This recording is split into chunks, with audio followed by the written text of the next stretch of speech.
धन्यवाद अंजना।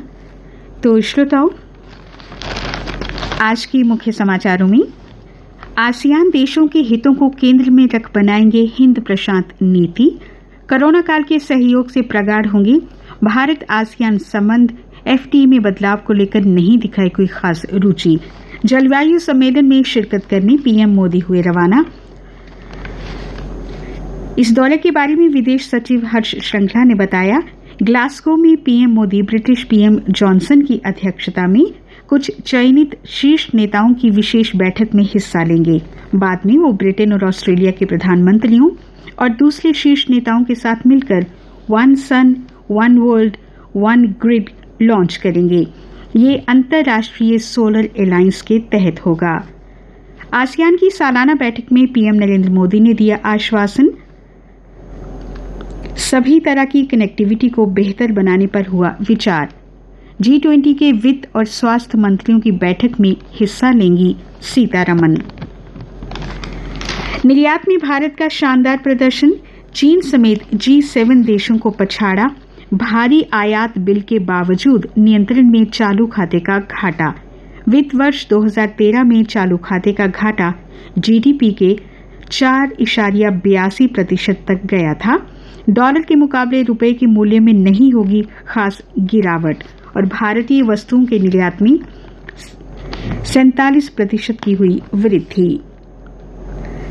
G7 में America, Britain, Japan, Canada, Italy, France और जर्मनी शामिल हैं और ये सभी दुनिया के विकसित देशों में हैं। उपराज्यपाल मनोज सिन्हा ने फिर दोहराया, इस बार समय से पहले हुई बर्फबारी, बारिश और ओलावृष्टि के कारण फसलों और फलों को पहुंचे नुकसान का मुआवजा दिया जाएगा। श्रीनगर के शेर कश्मीर इंटरनेशनल कॉन्फ्रेंस सेंटर में सेब महोत्सव 2021 का उद्घाटन किया। सेब और अखरोट के लिए एग्री एक्सपोर्ट जोन भी किया गया घोषित। कृषि कानून विरोधी आंदोलन के कारण 11 माह से बंद हरियाणा दिल्ली के टीकरी बॉर्डर को खोलने की प्रक्रिया अब शुरू हो गई है। टीकरी बॉर्डर 11 महीने के बाद 1-2 दिन में बहाल हो सकता है और यातायात भी बहाल हो सकता है। डोडा में तेज रफ्तार मिनी बस 300 फुट गहरी खाई में गिरी, 12 लोगों की मौत और 14 घायल हुए। 7 लोगों को एयरलिफ्ट करके जम्मू लाया गया। ठाठरी में तीखे मोड़ पर ड्राइवर ने खोया नियंत्रण।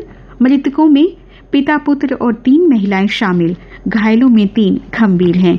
प्रधानमंत्री ने जताया शोक, मृतकों के परिजनों को 5-5 लाख रुपए और घायलों को 50-50 हजार रुपए दिए जाएंगे।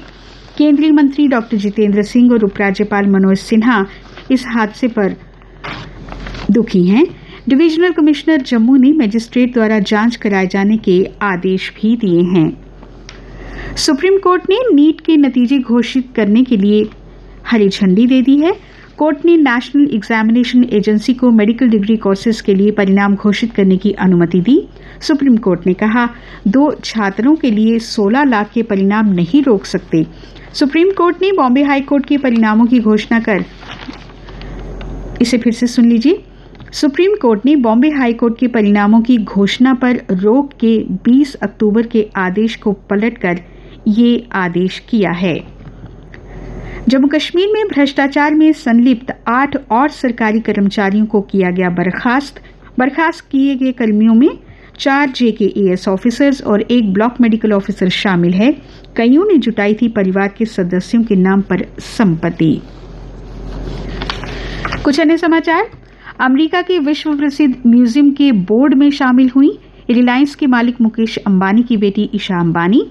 लोकसभा अध्यक्ष ने कहा, लोकतंत्र को स्वतंत्र और निष्पक्ष बनाता है सशक्त मीडिया। मीडिया छात्रों को दी सलाह, तथ्यों के आधार पर ही बनाए खबर। भारतीय एयरटेल को सुप्रीम कोर्ट से मिला झटका, नहीं मिलेगा 923 करोड़ का GST रिफंड। टाटा मोटर्स ने एक साथ उतारे 21 कमर्शियल वाहन। चुनावी रणनीतिकार प्रशांत किशोर ने कहा, भारतीय राजनीति में दशकों तक ताकतवर बनी रहेगी भाजपा। लेह जिले में LAC से सटे मान मेगाग गांव में शुरू हुई नल से जल की आपूर्ति। दिसंबर 2022 तक प्रदेश के 125 गांव में जल आपूर्ति का है लक्ष्य। लद्दाख में शुरू हुआ पक्षी महोत्सव। लद्दाख में हैं पक्षियों की 350 प्रजातियां। प्रदेश में शहीद अमन ठाकुर और तुषार महाजन समेत 108 हस्तियों के नाम पर होंगे स्कूल और सड़कें। उपराज्यपाल की अध्यक्षता में हुआ फैसला। CRPF को शिविरों के लिए कश्मीर में मिली जमीन। विस्थापित कश्मीरी कर्मियों के आवास के लिए भी मिली जगह। ब्रिटिश सेना के प्रमुख general sir mark Carleton Smith ने भारतीय सेना के श्रीनगर के चिनार कोर का किया दौरा। स्मिथ भारत में 4 दिवसीय दौरे पर हैं। लेफ्टिनेंट जनरल मनजिंदर सिंह होंगे जम्मू संभाग में सेना की उत्तरी कमान की 16 कोर के जनरल कमांडिंग ऑफिसर। श्रीनगर में किराए पर रह रहे शेर Kashmir institute of medical sciences के कर्मचारियों को कैंपस में शिफ्ट होने के निर्देश। 2020 विश्व कप में पाकिस्तान की जीत का जश्न मनाने पर राजौरी की महिला स्वास्थ्य कर्मचारी को नौकरी से किया गया बर्खास्त। 3 कश्मीरी छात्रों पर लगाई गई देशद्रोह की धारा। श्रीनगर में CCTV फुटेज की हो रही है जांच। श्रीनगर जिले में कम नहीं हो रहा कोरोना संक्रमण। 50 नए मामले सामने आए। पिछले 24 घंटों में जम्मू कश्मीर में कुल 98 और मामले मिले। 71 हुए स्वस्थ, जबकि कश्मीर में एक की मौत भी हुई। जम्मू डिवीजन में डेंगू बीमारी के साथ जीका वायरस की चुनौती बढ़ी। अलर्ट जारी किया गया। जिला स्तर पर सतर्कता बढ़ाई गई। आइकॉनिक वीक के तहत बलिदान स्तंभ जम्मू पर हुआ बैंड डिस्प्ले कार्यक्रम। सेना, पुलिस, CRPF और BSF के बैंड ने दी प्रस्तुतियां। देशभक्ति के तरानों की धुनों से जवानों की शहादत को किया गया सलाम। त्योहारों पर दमका जम्मू शहर का सर्राफा बाजार। धनतेरस और दिवाली के नजदीक आते ही महिलाओं को लुभा रहे सोने के जेवर। कला केंद्र जम्मू में 3 दिवसीय कैंप में 20 नवोदित कलाकार रंगों से दिखा रहे प्रदेश का महत्व। आज चित्रों की प्रदर्शनी लगाई जाएगी।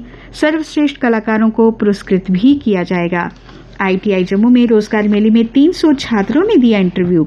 मेले में 7 कंपनियों ने लिया भाग। जम्मू, सांबा, उधमपुर, कठुआ से पहुंचे थे सभी विद्यार्थी। खेल समाचार। PV सिंधु और युवा लक्ष्य सेन फ्रेंच ओपन बैडमिंटन के क्वार्टर फाइनल में पहुंचे। सिंधु ने डेनमार्क की खिलाड़ी को 21-19, 21-9 से हराया। ओपनर वार्नर की फॉर्म में वापसी। ऑस्ट्रेलिया की लगातार दूसरी जीत। विश्व कप 2020 में श्रीलंका को 18 गेंद शेष रहते 7 विकेट से हराया। स्पिनर जाम्पा बने मैन ऑफ द मैच। आज मौजूदा चैंपियन वेस्टइंडीज का मुकाबला बांग्लादेश से होगा। जो हारेगा वो बाहर होगा। AIBA विश्व पुरुष चैंपियनशिप में भारतीय मुक्केबाज नरेंद्र बरवाल और रोहित मोरे अंतिम 16 में पहुंचे। बुखार के चलते अपना पहला मैच खेलने वाले वरिंदर सिंह मुकाबले में नहीं उतर पाए। मौसम की बात करें तो गुलमर्ग, पहलगाम, लेह और कारगिल में पारा माइनस में पहुंचा। बनी और पुंछ में भी ठंड बढ़ी। जम्मू संभाग में भी न्यूनतम तापमान गिरने का सिलसिला जारी। मौसम विज्ञान केंद्र श्रीनगर के अनुसार 1 नवंबर से हल्के बादल छाने लगेंगे और कई स्थानों पर हो सकती है बारिश। तापमान कल का अधिकतम रहा 29 डिग्री सेल्सियस, न्यूनतम था 13.3 डिग्री सेल्सियस। आज सूर्यास्त 5:45 पर और कल सूर्योदय होगा 6:47 पर।